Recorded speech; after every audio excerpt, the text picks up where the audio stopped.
Capítulo 9. Perseverancia. El esfuerzo sostenido necesario para mover la fe. El octavo paso hacia la riqueza. La perseverancia es un factor esencial para el procedimiento de transformar el deseo en su equivalente monetario. El fundamento de la perseverancia es la fuerza de voluntad. Cuando la fuerza de voluntad y el deseo se combinan adecuadamente, forman una asociación irresistible.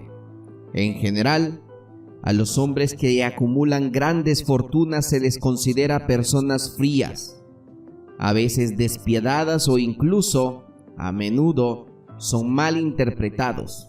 Lo que tiene es fuerza de voluntad, que ellos combinan con la perseverancia, utilizando ambas cosas para apoyar sus deseos y asegurarse así el logro de sus objetivos.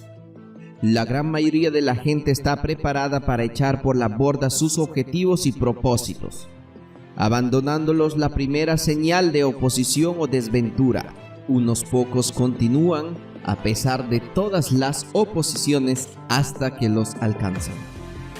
Es posible que no exista ninguna connotación heroica en el concepto de perseverancia, pero esa cualidad es para el carácter de un hombre lo que el carbón para el acero. En general, la formación de una gran fortuna implica la puesta en práctica de los 13 factores de esta filosofía. Todos aquellos que acumulan dinero tienen que comprender estos principios. Deben aplicarlos con perseverancia. Su test de perseverancia. Si usted está siguiendo lo que se dice en este libro con la intención de aplicar los conocimientos que comunica, su primera prueba en cuanto a su nivel de perseverancia se le encontrará cuando empiece a seguir los 6 pasos descritos en el segundo capítulo.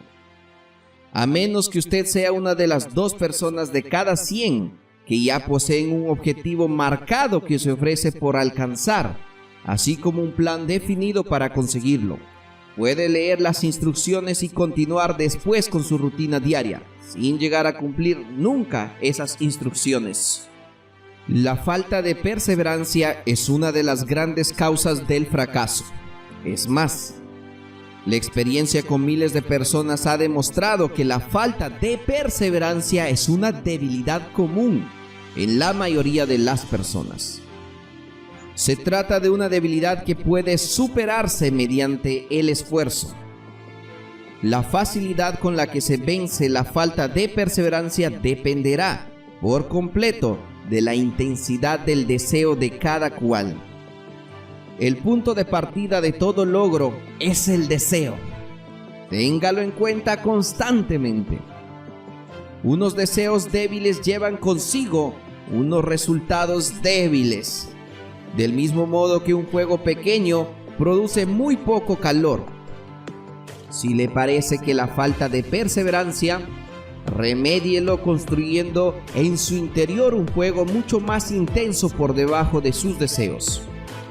Continúe leyendo hasta el final y luego vuelva al capítulo 2 y empiece de inmediato a llevar a cabo las instrucciones que allí se dan en relación con los 6 pasos. La avidez con lo que siga esas instrucciones indicarán con claridad lo mucho o lo poco que desea acumular dinero. Si descubre que siente indiferencia ante ello, le aseguro que no ha adquirido todavía la conciencia del dinero que debe poseer antes de poder estar seguro de acumular una fortuna. Las fortunas gravitan hacia los hombres cuyas mentes han sido preparadas para atraerlas con la misma seguridad con que el agua gravita hacia el océano. Si llega a la conclusión de que su perseverancia es débil, centre su atención en las instrucciones contenidas en el capítulo sobre el poder. Rodéese de un equipo de trabajo y podrá desarrollar la perseverancia a través de los esfuerzos cooperativos de los miembros de ese grupo de personas. Encontrará más instrucciones para el aumento de la perseverancia en los capítulos sobre la autosugestión y la mente subconsciente. Siga las instrucciones perfiladas en este capítulo hasta que la naturaleza del hábito transmita a su mente subconsciente una imagen clara del objeto de su deseo. A partir de este punto ya no se verá obstaculizado por la falta de perseverancia. Su mente subconsciente actúa continuamente, tanto si usted está despierto como si duerme. ¿Tiene usted a la conciencia del dinero o a la conciencia de la pobreza? No lo serán de ningún valor los esfuerzos espasmódicos o ocupacionales para aplicar las reglas. Si desea obtener resultados, tiene que aplicar todas las reglas hasta que esa aplicación se haya convertido en un hábito fijo. De ninguna otra forma podrá desarrollar la necesaria conciencia del dinero. La pobreza es atraída hacia la persona cuya mente es favorable a ella, mientras que el dinero es atraído hacia la que se ha preparado deliberadamente para atraerlo. Y según las mismas leyes, la conciencia de la pobreza se apoderará de la mente que no se ocupa de la conciencia del dinero. Una conciencia de la pobreza se desarrolla sin aplicación consciente de hábitos favorables a la misma. La conciencia del dinero, en cambio, se ha de crear a menos que uno haya nacido con ella. Comprenda el completo significado de las afirmaciones que se hacen en el párrafo anterior y habrá entendido la importancia de la perseverancia en la acumulación de una fortuna. Si no existe perseverancia, se verá derrotado, incluso antes de que haya empezado. Con la perseverancia seguro que ganará. Si alguna vez ha experimentado una pesadilla, se dará cuenta del valor de la perseverancia. Se encuentra usted en la cama, medio despierto, con la sensación de estar a punto de ahogarse. No se siente capaz de volverse de lado, ni de mover un solo músculo. Se da cuenta de que tiene que recuperar el control de su cuerpo. A través de un esfuerzo perseverante de fuerza de voluntad, se les arregla al fin para mover los dedos de una mano. Mientras continúa con el movimiento de los dedos, extiende su control a los músculos de un brazo, hasta que puede levantarlo. Luego, de la misma manera, consigue el control del otro brazo. A continuación, logra controlar los músculos de una pierna y luego de la otra. Por último, y con un supremo esfuerzo de voluntad, recupera el control completo de su sistema muscular y entonces logra escapar de su pesadilla. El truco se ha efectuado paso a paso. ¿Cómo librarse de la inercia mental? Es posible que le sea necesario librarse de su inercia mental. Debe hacerlo mediante un procedimiento similar, con movimientos lentos al principio, para luego aumentar poco a poco su velocidad hasta recuperar un control completo sobre su voluntad. Sea perseverante sin que importe la lentitud con la que se mueve al principio. Con la perseverancia llegará el éxito. Si selecciona con cuidado a su equipo de trabajo, encontrará en él una persona por lo menos que le ayudará en el desarrollo de la perseverancia. Algunos hombres que han acumulado grandes fortunas lo hicieron impulsados por la necesidad. Desarrollaron el hábito de la perseverancia porque fueron impulsados por las circunstancias y tuvieron que llegar a ser perseverantes. Quienes han cultivado el hábito de la perseverancia parecen disfrutar de una especie de seguros contra el fracaso. No importan las veces que se vean derrotados, siempre terminan por subir el último peldaño de la escalera. A veces parece como si existiera un guía oculto cuya tarea consiste en poner a prueba a los hombres por medio de toda clase de experiencias descorazonadoras. Aquellos que después de la derrota se levantan y siguen intentando llegan a terminar por lograrlo. Entonces el mundo entero grita: ¡Bravo! ¡Sabía que lo conseguirías! El guía oculto no permite que nadie disfrute de grandes logros sin pasar por la prueba de la perseverancia. Quienes no la superan tampoco llegan a donde quieren llegar. Aquellos que la superan se ven recompensados por su perseverancia Como compensación a ella, reciben la consecución del objetivo que han estado persiguiendo. Pero eso no es todo. También reciben algo mucho más importante que la compensación material: el conocimiento de que cada fracaso lleva consigo la semilla de una ventaja equivalente. Elévese por encima de sus fracasos. Hay excepciones a esta regla. Unas pocas personas conocen por experiencia lo sano que es la perseverancia. Son las personas que han aceptado la derrota solo como algo temporal. Son las personas cuyos deseos se aplican de un modo tan perseverante que la derrota acaba por transformarse en victoria. Los que observamos lo que ocurre en la vida vemos a un número abrumadoramente grande de personas desmoronadas por la derrota, que ya no vuelven a levantarse nunca. Vemos a los pocos que aceptan el castigo de la derrota como una urgencia de hacer un esfuerzo aún mayor. Estos últimos, por la fortuna, nunca aprenden a aceptar los reveses de la vida.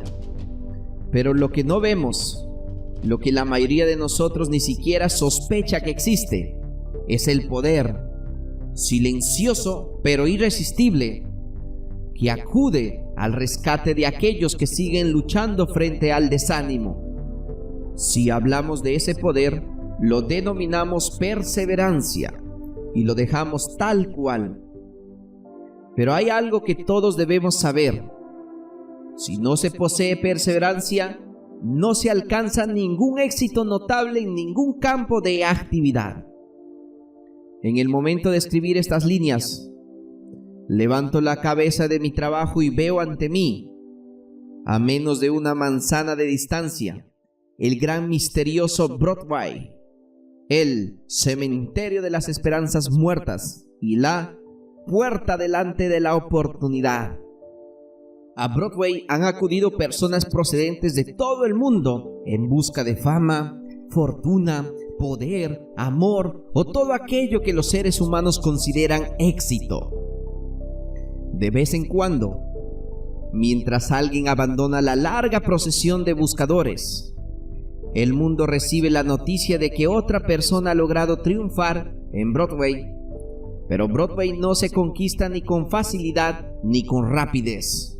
Reconoce el talento, sabe distinguir el genio y recompensa en dinero después de que uno se haya negado a abandonar. Solo entonces sabemos que esa persona ha descubierto el secreto de cómo conquistar Broadway. Y ese secreto estará siempre indisolublemente unido a una palabra: perseverancia. El secreto se narra en la lucha de Fanny Hurst, cuya perseverancia le permitió conquistar el gran camino blanco. Ella llegó a Nueva York en 1915 para transformar sus escritos en riqueza. Aunque esa transformación no se produjo de inmediato, finalmente ocurrió. Durante 4 años la señorita Hurst conoció las aceras del Nueva York a través de una experiencia de primera mano. De día de trabajo y de noche confiaba. Cuando el futuro parecía negro, ella no se decía: muy bien, Broadway, tú ganas. Antes, al contrario, pensaba: muy bien, Broadway, es posible que derrotes a algunos, pero no a mí. Yo te obligaré a que te entregues. Un editor le envió su 36º en una nota de rechazo antes de que ella lograra romper el hielo y consiguiera que le publicaran una historia. El escritor mediocre, al igual que todas las personas mediocres, habrían abandonado la tarea en cuanto hubiera recibido el primer rechazo. Ella recorrió las calles durante 4 años porque estaba decidida a ganar. Luego llegó la recompensa. El hechizo se había roto.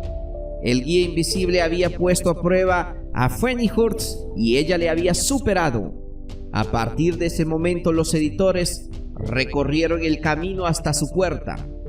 El dinero llegó con tanta rapidez que ella apenas si tenía tiempo para contarlo. Más tarde la industria cinematográfica la descubrió, y el dinero no llegó en un goteo, sino en oleadas. Brevemente, acaba de leer una descripción de lo que perseverancia es capaz de conseguir.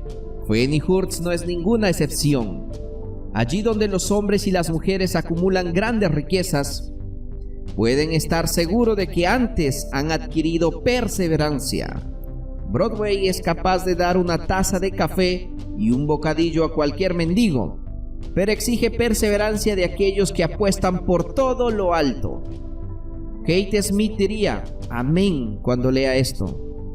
Durante años ella cantó, sin dinero y sin recompensa, delante de todo micrófono que le ponían delante. Broadway le dijo, ven y consíguelo si puedes tomarlo. Ella lo tomó, hasta que un día feliz Broadway se cansó y dijo, ¿de qué sirve? Nunca se sabe cuándo vas a ir a otro lado. Así que di tu precio y ponte a trabajar en serio.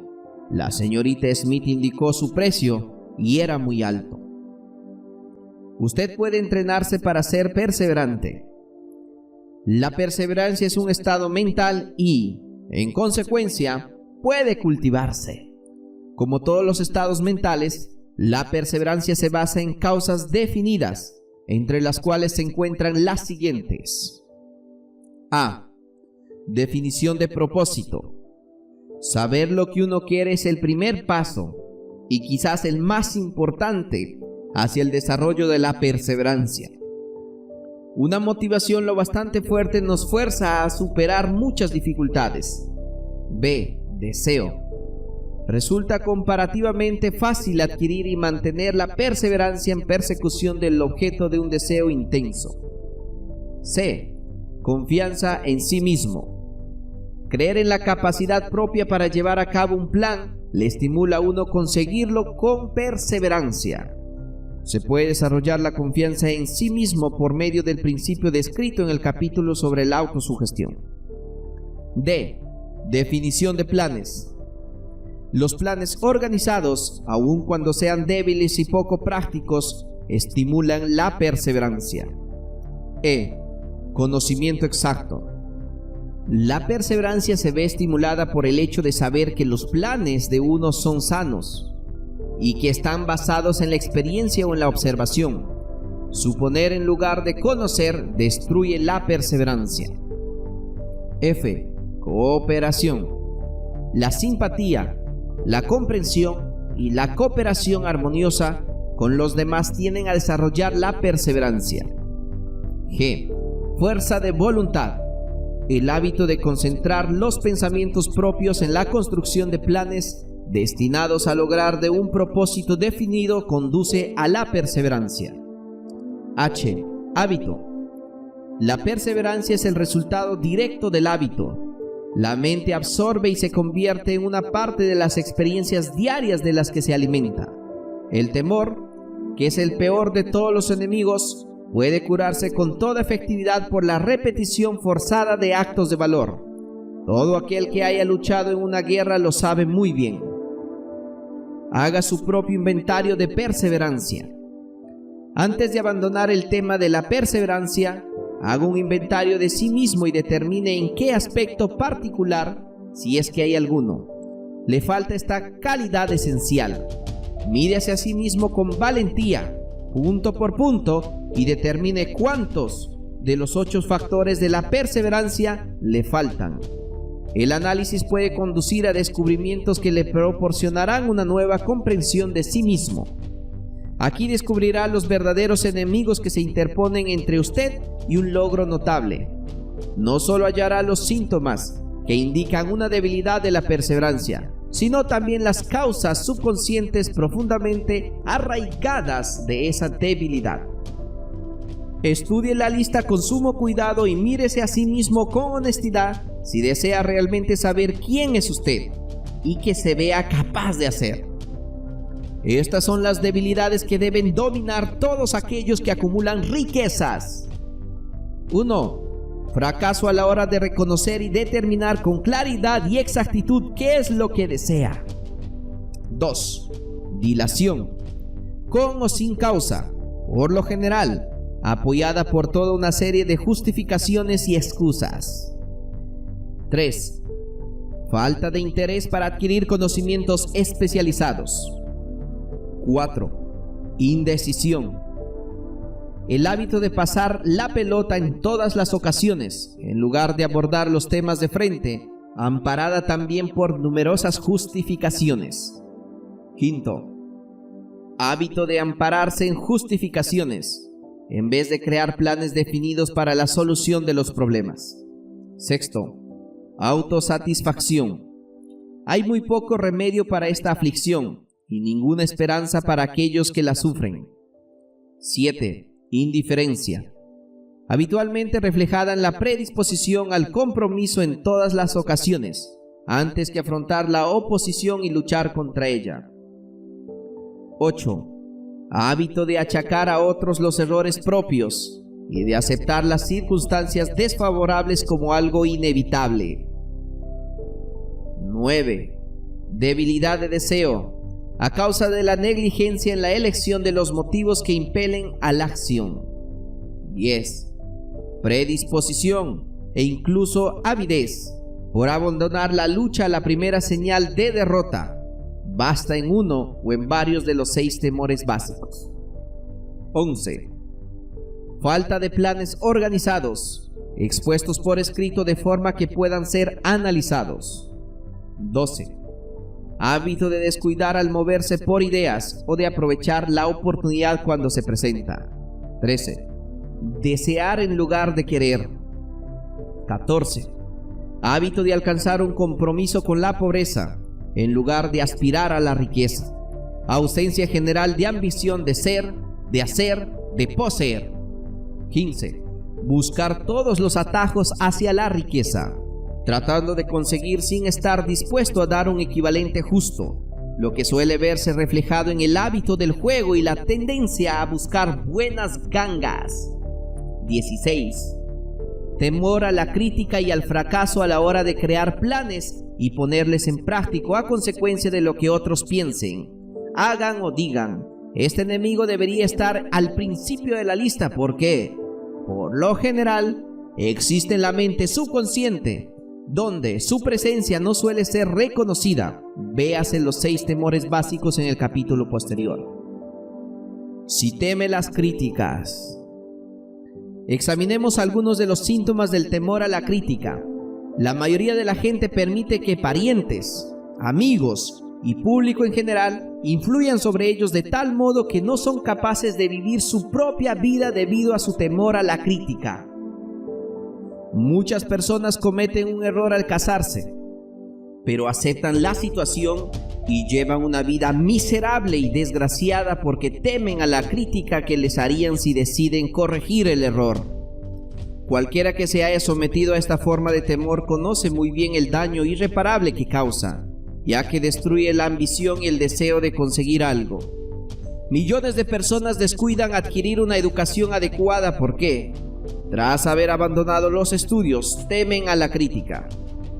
Incontables hombres y mujeres, tanto jóvenes como ancianos, permiten que los parientes echen a pique sus vidas en nombre del deber, porque temen a la crítica.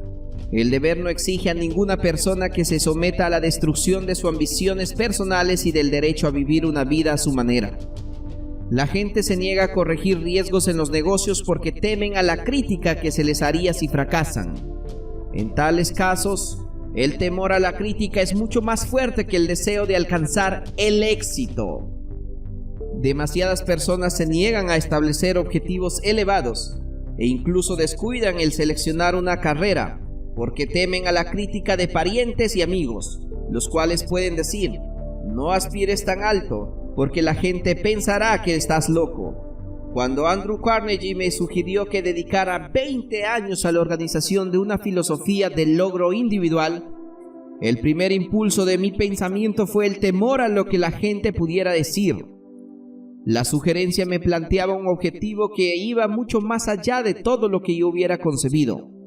Con la rapidez de un rayo, mi mente empezó a buscar justificaciones y excusas, todas las cuales se remontaban al temor inherente a la crítica. Dentro de mí algo dijo: no puedes hacerlo, el trabajo es excesivo y exige demasiado tiempo. ¿Qué pensarán tus parientes de ti? ¿Cómo te ganarás la vida? Nadie ha organizado jamás una filosofía del éxito. ¿Qué derecho tiene a pensar que puedes hacerlo? ¿Quién eres tú, en cualquier caso, para apuntar tan alto? Recuerda tu humilde nacimiento. ¿Qué sabes tú acerca de la filosofía? La gente pensará que estás loco, y sí lo pensaron. ¿Por qué no lo ha hecho otra persona antes que tú? Estas y otras muchas preguntas cruzaron rápidamente por mi mente y exigieron mi atención.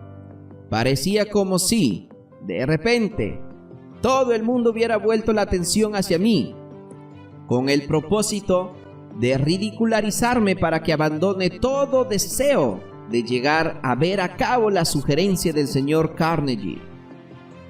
Dispuse de una excelente oportunidad, allí mismo, en ese momento, para matar toda ambición antes de recuperar el control sobre mí mismo. Más tarde, después de haber analizado a miles de personas, descubrí que casi todas las ideas nacen muertas y necesitan que se les inyecte el aire de la vida por medio de planes definidos de acción inmediata. La mejor ocasión para cuidar una idea es el momento en que nace. Cada minuto que ésta vive le proporciona una mejor oportunidad de sobrevivir. El temor a la crítica se encuentra en el fondo de la destrucción de la mayoría de las ideas que nunca alcanzarán la fase de planificación y puesta en práctica. La causalidad puede hacerse a medida. Muchas personas creen que el éxito material es el resultado de casualidades favorables. Hay una parte de verdad en esa creencia, pero quienes dependen por completo de la suerte casi siempre se verán desilusionados, porque pasan por alto otro factor importante que debe hallarse presente antes de que uno pueda estar seguro del éxito. Se trata del conocimiento mediante el que se puede producir casualidades favorables. Durante la depresión, Fields, el comediante, perdió todo su dinero y se encontró sin ingresos, sin trabajo y habiendo perdido hasta los medios de ganarse la subsistencia. Además contaba con más de 60 años, edad a la que muchos hombres se consideran viejos. Él estaba tan ansioso por conseguir un regreso a los escenarios que incluso se ofreció a trabajar gratis en un nuevo campo, el cine. Además de todos sus otros problemas, se cayó y se hirió el cuello. Demasiadas cosas, las suficientes para abandonar el lugar y dejarlo todo, pero Fields perseveró. Sabía que si continuaba, antes o después, la casualidad se le presentaría, y lo hizo. Pero no se trataba de una simple casualidad. Marie Draswer también se encontró en lo más bajo y arruinada. Había desaparecido todo su dinero y estaba sin trabajo cuando tenía unos 60 años. Ella también buscó la casualidad y la encontró. Su perseverancia le produjo un éxito asombroso en los últimos periodos de su vida, mucho más allá de la edad en la que la mayoría de los hombres y de las mujeres han abandonado ya su ambición de conseguir algo. Eddie Cantor también perdió su dinero en el crack de la bolsa de 1929, pero aún le quedaban la perseverancia y el valor. Dotado de estas dos armas, más dos ojos prominentes, se explotó a sí mismo hasta alcanzar unos ingresos de $10,000 semanales. Desde luego, si uno tiene perseverancia se puede llegar muy lejos, incluso sin muchas de las otras cualidades. La única casualidad en la que se puede confiar es aquella que uno ha sido labrarse por sí mismo. Y eso es algo que se alcanza mediante la aplicación de la perseverancia. El punto de partida siempre es la definición del propósito. Examine a las primeras 100 personas que encuentre. Pregúntele qué es lo que más desean en la vida, y 98 de ellas le contestarán que no son capaces de decírselo. Si las presiona para que les den una respuesta, algunas de ellas dirán seguridad, otras dinero, unas pocas felicidad, algunas otras fama y poder, otras reconocimiento social, una vida cómoda, habilidad para bailar, cantar o escribir.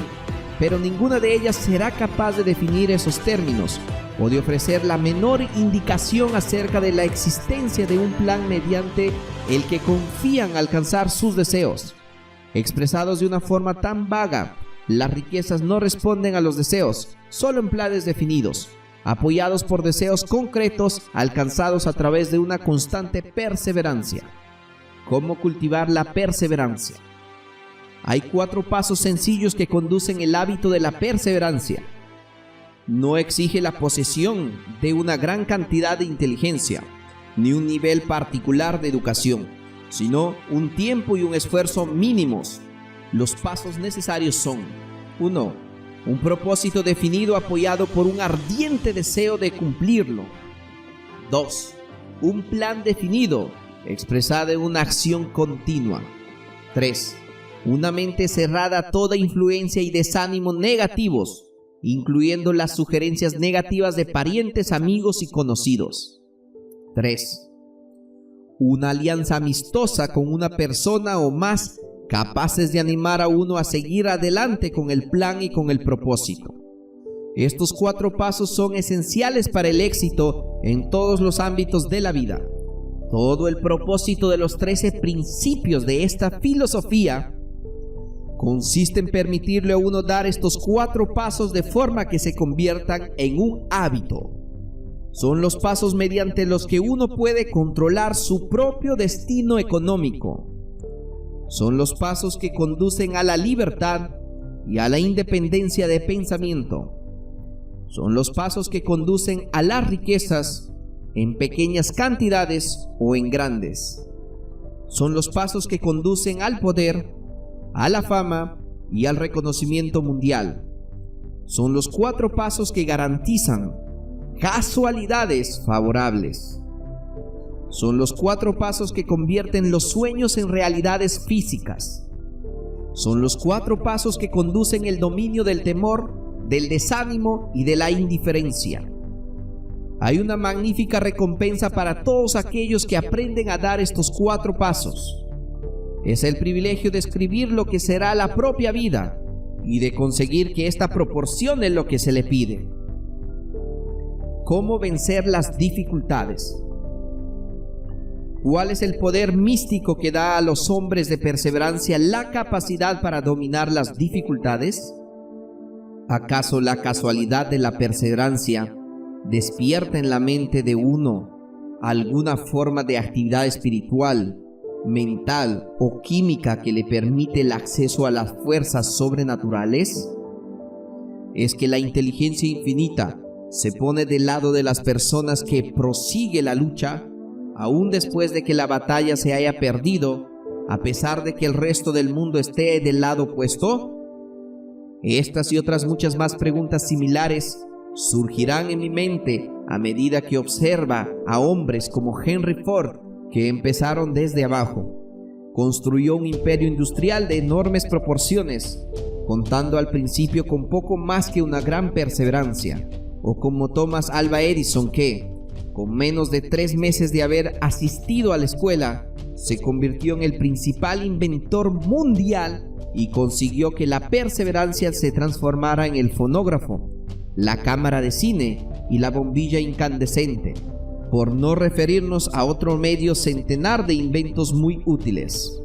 Tuve el feliz privilegio de analizar tanto al señor Edison como al señor Ford, año tras año, durante un largo periodo de tiempo y, en consecuencia, dispuse de la oportunidad de estudiarlos de cerca, de modo que hablo por conocimiento personal cuando digo que no encontré en ninguno de ellos cualidad alguna, excepto la perseverancia, que explicara ni siquiera remotamente la gran fuente de la que procedían sus estupendos logros.